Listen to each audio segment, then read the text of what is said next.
Straight out to reporter John Cowles. You were in court during this dramatic fight between Julie Schenecker and the judge. Tell us what it was all about, because she's hard to understand even when she's sassing the judge.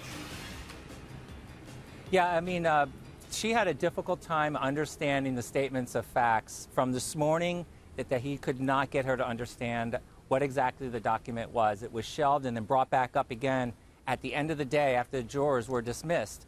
And I don't know if she truly understood, but the way he posed the question, it seemed difficult to completely understand because it was very legal.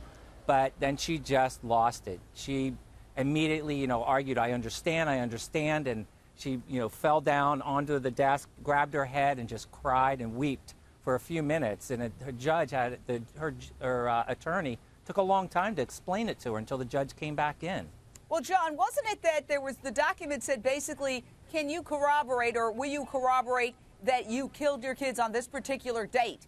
Now, for her, if she's in denial and to say that date and say, yes, I did this on that date, makes it real to her. Of course, she wants to pretend like she's too out of it to understand what he's saying. This is a part of the denial, I think, possibly. Yeah, and exactly, and the phrasing is not killed, but your children died on this date was one of the words that I think was throwing her, was that it's like it's understood, and we know the children died, but because the legal requirement to stipulate this to the jury and for it to be read answers one of the counts of the charges that she killed her children, that the children did die. And that was something that she just had a really difficult time comprehending. Ramani Durvasula, a clinical psychologist, you can see when this woman is confronted with the facts of the case, she wants to go into denial.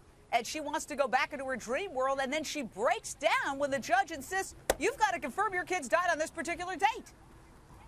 But Jane, clearly this is a psychiatrically unstable woman, and while denial may be part of this picture, at the end of the day, she may in fact really not understand these proceedings as well as we would like her to, and she may very well probably won't get the insanity defense, no, but this is definitely somebody who's going to have a really hard time engaging in her own defense in a meaningful way, and that's going to have a lot to do with how this case is prosecuted and how it's handled down the road in terms of, is she going to go to long-term, lifelong treatment?